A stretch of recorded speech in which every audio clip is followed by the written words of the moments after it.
The Right of Students' Choice in Education. Lessons from Harvard's Curriculum Transformation History. In today's lecture, I'm going to look at the history of the right of students' choice based on the history of Harvard's curriculum transformation. The changes in Harvard's curriculum shows how different disciplines and courses have been allowed for students to experience, and how those choices, right, have expanded or restricted with the times. How Harvard's curriculum revamp in a major period has to do with the right of students' choice. Let's see why those changes were necessary. The first, late 9th century, President Eliot's introduction of free elective system. Charles William Eliot, who was inaugurated as president of Harvard in 1869, is a person who made a big difference not only in Harvard but also in American higher education. At the time, higher education was strictly regulated, and classical education, large proportions of Latin and Greek, of which character, and classical literature were mainly Latin. So it was very important for Latin to acquire academic knowledge. In other words, it is mainly liberal art education centered on classical education rather than strict major classification, and it was a method of taking certain required courses in various academic fields. It was operated mainly based on comprehensive liberal arts education. President Eliot wanted to make a change to this and introduce a free elective system in which students can freely choose courses according to their interests and careers. The free elective system was a reformative system that allowed students to learn with academic autonomy. Prior to Eliot, students were required to complete required liberal arts courses centered on classical education, e.g., Latin, Greek, philosophy, and rhetoric. There was no freedom to choose courses, and it was a fixed education system so that all students learned the same required liberal arts. After Eliot, including free elective system, students had access to a variety of courses such as math, science, and literature, which allowed them to experience composing their own curriculum according to their respective interests and careers. Eliot's free elective system was the first step toward student-centered education, and had a great impact on higher education in the United States. It gave students academic freedom, giving them the opportunity to explore their interests deeply without being bound by their major. Second, mid-20th century, introduction of the core curriculum by President Polk. In 1978, President Derek Polk thought the students should have basic knowledge across all disciplines. The core curriculum, which he introduced, is an education system that allows all students to take required liberal arts courses in basic academic fields, such as the humanities, natural sciences, and the social sciences.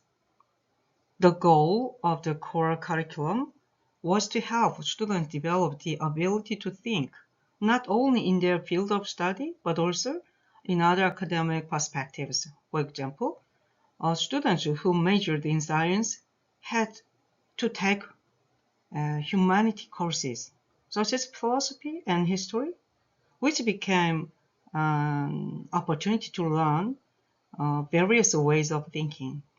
At this time, the right of student choices were reduced compared to before, but the focus was on allowing students to build a wide range of academic literacy. Third, the devised curriculum of the early 21st century, early 2000s. In the early 2000s, Harvard again began to expand its right of students' choices. This was due to the rise of globalization and the advent of the information age and the growing need to encounter diverse cultures and values.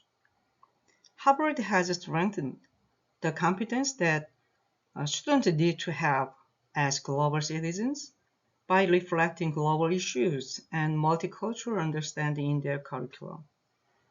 For example, Harvard emphasized communication in a multicultural society and added courses that cover various cultural backgrounds.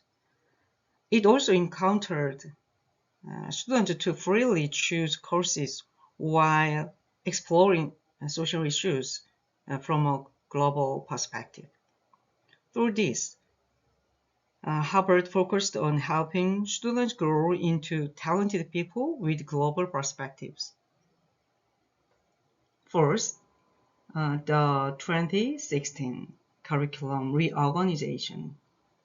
The resurgence of the distribution completion system by academic field.